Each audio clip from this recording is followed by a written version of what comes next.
You're listening to the Back Porch Talk podcast. Danny and Jason had many discussions and debates on the back porch while making pivotal investment moves with assets. That's right, with trading cards. They welcome you to the back porch and right into those discussions about current sports news with a fresh and unique twist. So come on and join us.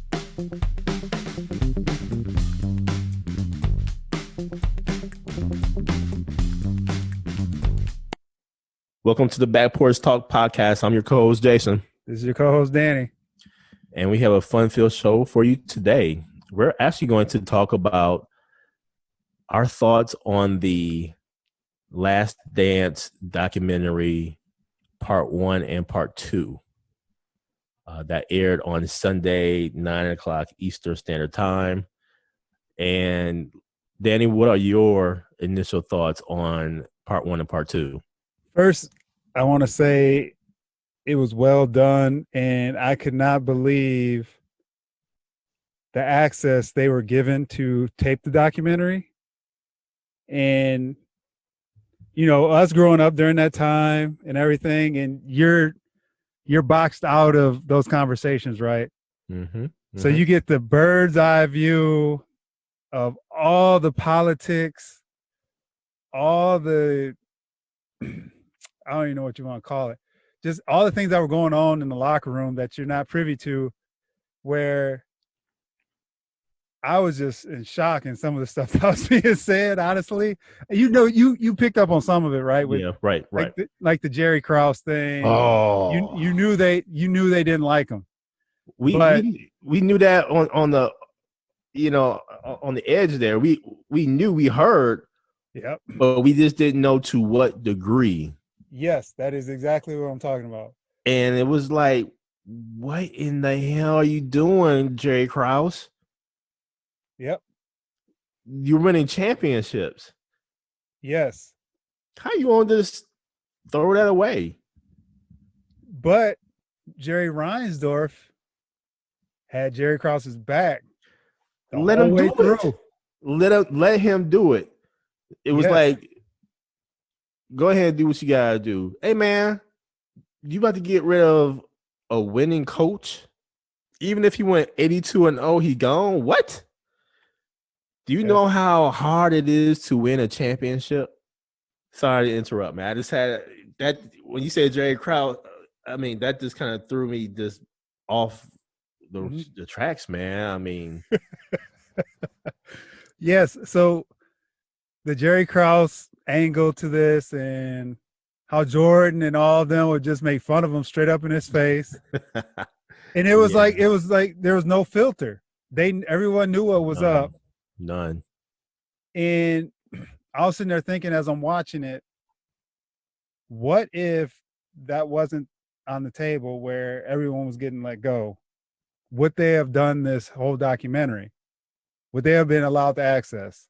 I think they were allowed access because everyone knew what was up, right? So that's when I thought about it, because I'm like, otherwise Jordan, I don't think Jordan would want that type of access granted. So that's when I thought about this whole time. I was like, okay, Jerry Krause doesn't go that route and put everyone on the chopping block after the season. How do they approach this documentary? That being said, Jordan pieces, they are very interesting. Just how they bounce back and forth, and it was so eerily similar to watching Kobe. That was the other person I thought of watching this. Was same here. You see him on the trainer's table getting taped up. Yep. You see him training. You see him in the gym. You see him doing all these things. Jordan was more, I would say, boisterous because he was just the time and place, where Kobe was more to himself. But that was the other thing where I'm watching, I'm like, damn, that reminds me of Kobe. That reminds me of Kobe. Or just the look and feel of how Jordan played. And I just thought, dang, that looked like Kobe. And, you know, I mean, just the movement. And I'm like, golly, that looks like Kobe. Which then you think about it, it's actually the flip, because it is Kobe emulating Jordan. Exactly. But he emulated him so close. It was like a mirror image. Exactly. I I have to say this, man. Just part one, just that first hour, it that series, that docu-series won so many Emmys. It won so many Emmys. Like, I don't know what the highest Emmy category you can go in terms of best film, or hey, it's already won. Mm-hmm. I mean, I think it had about 6 million views, or I think that's the ratings that it got. I can see it getting even more, especially this coming Sunday, and all. Oh But yes. that thing is, it was phenomenal. It was phenomenal. I would say with Jerry Krause, I think the thing that really disappointed me about that situation was the fact that he's the GM. Mm-hmm. When we're trading cards ourselves, right? Or Yep. when we're either playing a video game, or if we're just playing what is fantasy football or fantasy basketball or something to that degree, our mindsets are like, okay, we have critical pieces in place for this championship team. Are we going to not bring back any of those persons actually a part of the team, a championship team? So are we not going to bring back Rodman? Are we not going to bring back Scottie Pippen? Scottie Pippen, the number 2 player on your team, only getting, what was it, $2.6 million or so? That right there is baffling. And the fact that Tracy McGrady, from his own mouth, said that he was actually he was in the process of getting traded for Scottie Pippen. The fact that Tracy McGrady said that, and I started thinking about, okay, with Tracy McGrady, a young Tracy McGrady, would he have fit within that system? And I can say, yeah, I can see it. And where, yeah, Tracy McGrady was kind of like a Scotty, a poor man's version of Scotty. Mm-hmm. But why even go towards a poor man's version of Scotty when you have Scottie Pippen? And mess up the continuity and everything. It's almost like busting up Kevin Garnett. It's almost like busting up a Kevin Garnett, Paul Pierce, Ray Allen, big 3 mix. It's almost busting up like a LeBron James, Dwayne Wade, and Chris Bosh yep. Combination. I mean, it's almost busting up for a Milwaukee Bucks fans. It's almost busting up a Giannis, Chris Middleton, and Bledsoe. It's almost busting up like your big 3 mix. And the big question is whether or not you will win a championship thereafter. Why even put that in question? Why not just keep the big 3 together, your core pieces together, and continue to win championship? So yeah, interesting. And for him to even say, I'm not bringing back Phil, that's Doc Rivers, that's Coach Bud, that's who was the coach down in Miami? That's Spoelstra. That's like saying, I'm going to not bring back those coaches to coach these all-stars. I mean, that just when you just makes won a sense to me. championship. When you just won a championship, and you just won a championship. So you could just tell. No, I'm sorry. You didn't win. You just won a championship, but you know what? You won 5 championships with them. A couple of core pieces. You had your consistent core pieces in Jordan and Scottie Pippen, and then you bring in Dennis Rodman. Yep. But why even bust that up? That makes absolutely no sense. So I thought that was interesting.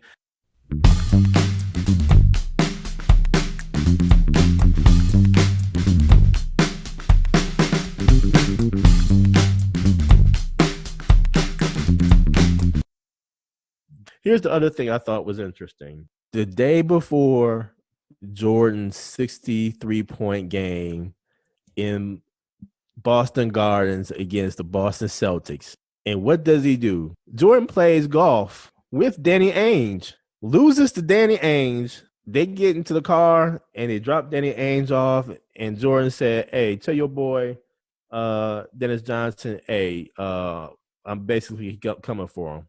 What? And he scored 63 points on him. And the cool thing about it, of that film or that documentary, on a 63-point game with the music behind the scenes, it was LL or it was Rakim. Man, that was just some nice editing, man. Mm-hmm. That was some nice editing. So I have to give kudos and props to it. But what amazed me was, hey man, after all these old school cats always tell the newer cats, hey man, they partner, they befriend people too much. I mean, this whole thing about going out together, going on vacations together, exchanging jerseys and all that stuff. Hey man, that stuff, we wouldn't have done that. Hey, Jordan did that thing in the playoffs the day before he dropped 63 on them. That was interesting to see. I didn't think Jordan would roll like that. And you never know though if he was trying to set him up, if that was part of his mental preparation. That's true. Like listening to Scottie Pippen talk, it made me think kind of like how Jabari and Giannis were in a way, where it was flip flop. Obviously, Jordan was there before Pippen, right? But Pippen came in thinking he was the dude, he was the alpha dog, and he thought it was his team. Got put in place. And got put in his place. He conformed. He played to it. He knew it. He knew his role. But it took some. Well, they showed that clip of Oakley slapping him on the head.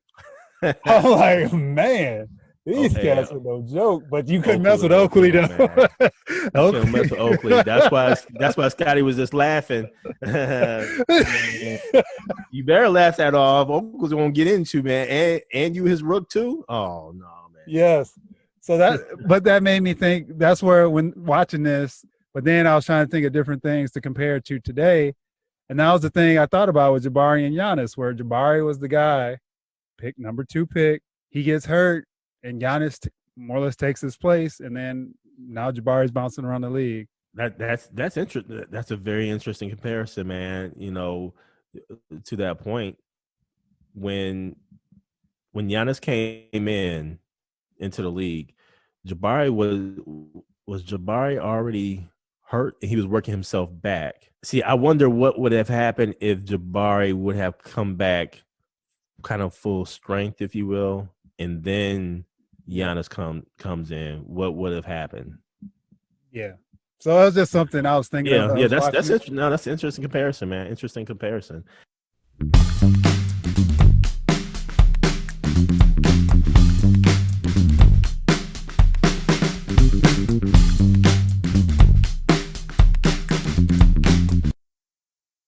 How far could they have really went? But Reinsdorf and Krause were hell-bent on not paying them. So they gave Jordan that one contract, but they weren't giving Pippen anything.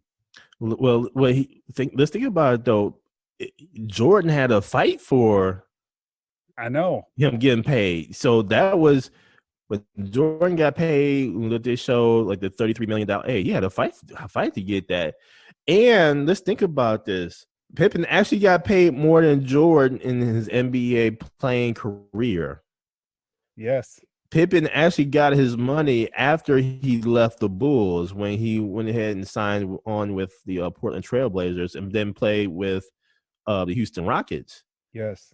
One thing that wasn't shown, though, was the salary in terms of, yes, Pippen got his money with Portland, Houston, but he ended up going back to the Chicago Bulls his last 2 years. And he got minimal salary then. Yep. So the Bulls always, hey man, Bulls was just cheap as hell, man. Let's just be real. Mm-hmm. They were really fiscally tight, and the chickens are coming home to roost. I mean, they haven't been really on that cusp of winning until Derrick Rose and that squad came on. Derrick Rose became the MVP, but that was man, that's gotta been what? It's about 10 years ago now. Yeah, and they ran into LeBron. That was ran into LeBron and them. Yeah. so. So, but they're sorry right now. Yeah, And yeah. they're still hurt. They've been rebuilding really in a sense ever since. So I remember the post game interview after the Bulls won a championship, and Jordan said, or he really joked about, the Chicago Cubs have been rebuilding for 42 years or whatever. Hey, that was like almost a curse right there. Yep. When you think about it, I mean, it's like a curse. It takes a long time to really get into that championship stage again. So the Bulls should have just kept on winning the best they could, man. And I agree with Jordan. Hey, somebody got to take this away from us, or instead of them internally disbanding the joint. So you didn't know what Rodman was going to do, because Rodman was all, he was going through some things, but he did come to play. Even though all the off the court stuff he had going on, he came to play. And because they did they lock out the next year? They locked out the next year. And had they kept the band together, man, that could have been, their next ring. Yes, because they already got rest too, for them being older. Yeah, and because that lockout year, it was I want to say it was the Spurs and Knicks. Yeah, San Antonio won that. So, and that would have been actually a hell of a match too, man. Mm-hmm. That would have been a hell of a match, but I honestly could see the Bulls winning again on that one. Yep. And for me personally, back in the day, I wasn't the biggest Bulls fan, so I wasn't either. But just seeing this come around like this, like I said, it was cool for one, because we haven't seen any basketball, and actually see the story behind what was going on. Like I said, the whole locker room and them quoting Jordan like in practice, him cussing cats out. he was no joke. No joke, man. No joke. But he could get it. But he could do it though, because hey, you either rolling with me or you're not.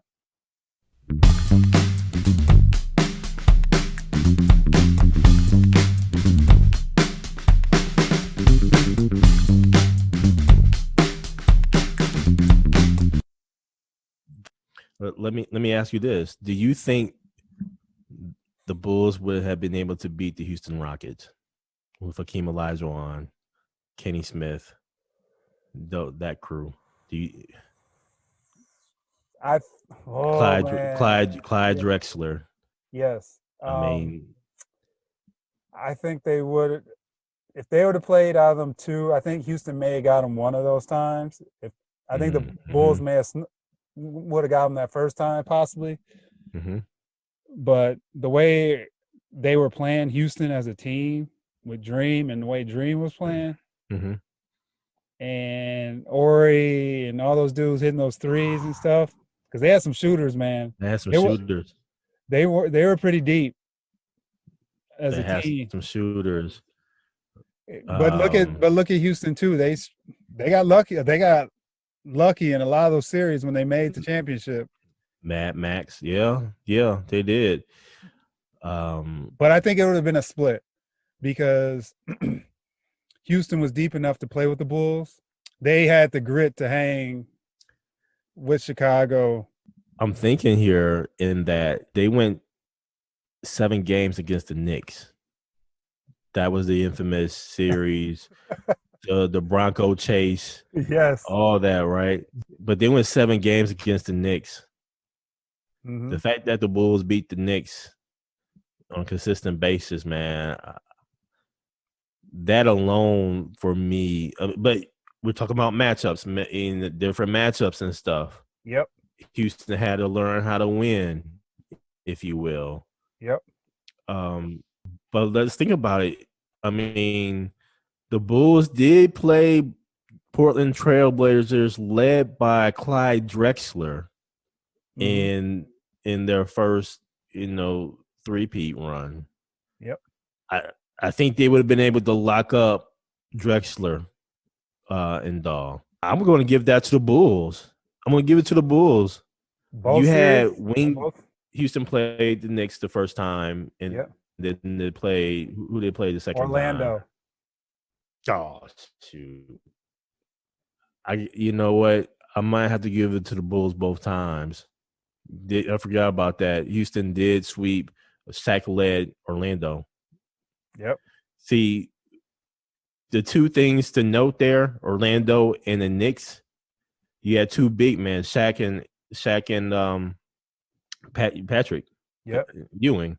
Yep. You're not going to have it like that, against the Bulls. You know what I'm saying? I mean, and where your big man is your dominant scorer, which is going to be a little bit different, and where now you got to switch it up, and where your wing players have got to really lock down. It's going to be a lot of pressure on your wing players more so.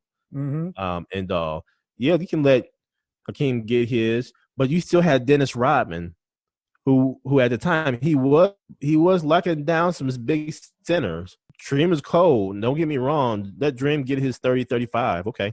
But to lock down the other players, man. I mean, you had Jordan, all defensive player, Scotty, all defensive player. That was Horace Grant, Jason, not Rodman. That if they would have played 94, 95, Rodman came in 96 when they traded for him. Because it was Horace Grant, and they let Horace Grant go to Orlando. Because then they had Kukoc. When Kukoc came in. Kukoc came in. Yep, because that's when Pippen and them lost. When Jordan wasn't there, when Pippen and them lost to the Knicks that year.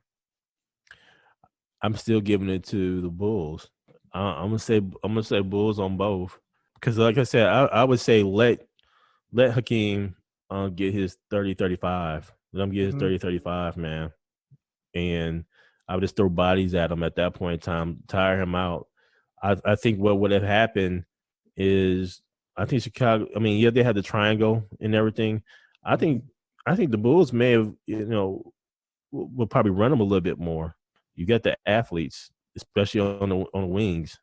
I mean, I don't see how. I'll put it like this. I don't see how Kenny Smith, Drexler, I don't see how they would really get off like that against wing defenders like Jordan, Scottie Pippen, and then you had Harper too, a great defensive player. Long, they're all long. Harper was in the second three, right? He was in that first three. He was in the second three. That's right. Because Harper and Rodman came to that second team. You have John Paxson in that first one. Yeah. And then Steve Kerr in the second one coming off the bench. And don't forget about Otis Thorpe. I know he was a great defender and great rebounder for them, and he could score. That means then you would put that would have been like Horace Grant if Horace Grant would have stayed with them, but he left. Yeah. So then whoever was playing the four at that time, like Stacey King or somebody, we have to look that up on the rosters to make sure that this is a true comparison. But in my opinion, it would have been a split because I think Houston would have lost the first time around, but the second time around they would have beat them. I don't know, man. I think Bulls might get them on both ends, man. And you know what? I think that would have been. Now I will agree though, or I will say that would have been the first 7-game final series that Jordan would have played. Mm-hmm. Same thing with Scotty. I think that would have been the first one. Maybe even the second one, but I think the Bulls would have pulled it out. Yeah, man. It would have been – I'm just checking the lineup here. And so they did have Horace Grant in 94. He left in 95 because he played with Orlando. B.J. Armstrong, Bill Cartwright. I'm just naming the notables here. Yep. Ho Grant, Steve Kerr, Tony Kukoc, Paxson, Pippen were the key players based on their lineup. You know – but you look at, too, man, a lot of those championships they won that second time around, if it wasn't for Rodman in some of those where Jordan wasn't hitting his shots. Mm-hmm.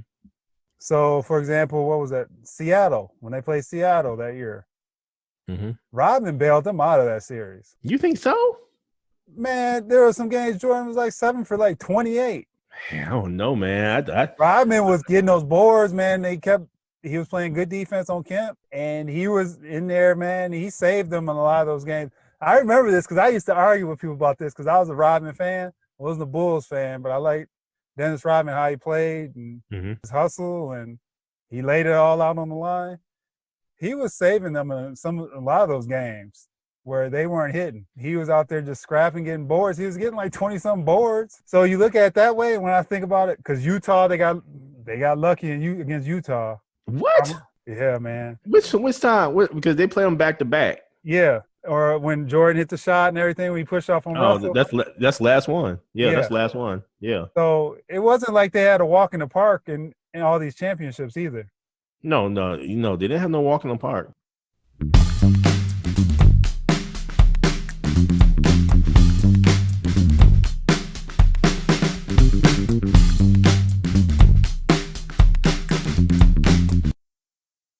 That's that 94-95, right?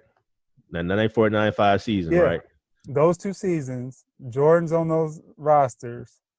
There's a split. Listen, because I'm seeing 94-95 squad, at least like you said, the B.J. Armstrong. Yep. Ron Harper. That's the second. That was the year when they played and they lost to Orlando, right? To Orlando. Yep. Steve Kerr, Tony Kukoc, and then Scotty. You know what? Their centers were Bill Whittington, Will Perdue, Luke Longley. So they would have put Luke Longley on Hakeem. Power forwards. Let's see. I mean, man, they didn't have to be. They're power forwards. I'm gonna look down. Listen, they had Corey Blunt, Greg Foster, Larry Kristowiak, Dickie Simpkins. They lost that power forward matchup. Let's see. Small forward. They had Judd Buechler. Then that's when they had Tony Kukoc. Yep. And then of course, Scottie Pippen, who was basically a guard / small forward. Okay. As your shooting guard, let's see, you had Pete Myers. Yep. Of course, Jordan. JoJo English. I mean, and then I mentioned Jordan. Then you had Ron Harper too. I think that's Vantage Bulls. Hold on. So this is the 94-95 team, right? This 94-95 team. Yeah. So here's Houston's lineup. Olajuwon, Drexler, Otis Thorpe, Robert Ory, Vernon Maxwell, Kenny Smith, Mario Elie, Sam Cassell, Carl Herrera, Chucky Brown, Pete Chilcutt, and Tracy Murray. Like I said, man, they would have put Luke Longley on Dream. Yep. That Otis Thorpe matchup is this totally out of whack, man. That right there, it's a huge mismatch. Mismatch. But Ory was decent. Ory was decent. He was coming out. Here's the thing, though. But he was good. Here's the thing, though. I believe that the defense of the Bulls, man, on the wing was lethal. It was, and they're long. I mean, you had Ron Harper. Again, you had Ron Harper, Jordan, and Pippen on the wing as wing defenders. They weren't playing the whole game, though, Jason. You read off the bench. They had to come out sometime. And Houston's bench was way better than Chicago's. Same thing with Houston. They're not playing the whole time. Now, the bench is better. Come on, I'll bet Houston's bench is better. And I said after going through that first run, if they would have did this back to back, Chicago would have got them that first time because Houston was, learning the ropes. Hakeem was playing, man. I'm like I said, split for me. I'm just thinking about the wing defenders. Basketball back then was inside out, an inside out situation. So they would throw it into Hakeem. He would go ahead and do his thing and throw it back out to an open three, someone who was open on the 3-point line or whatever. Yep. I don't think you would be able to do that against, the Chicago Bulls like that. I really don't. That inside out, I just don't think it would entirely have worked with the wing defenders that Chicago had.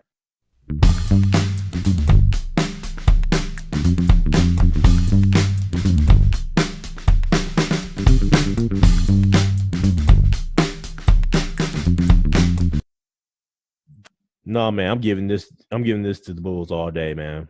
Because at that point in time, 94-95, that would have been, They've had 3 years of championship experience already, going into their fourth.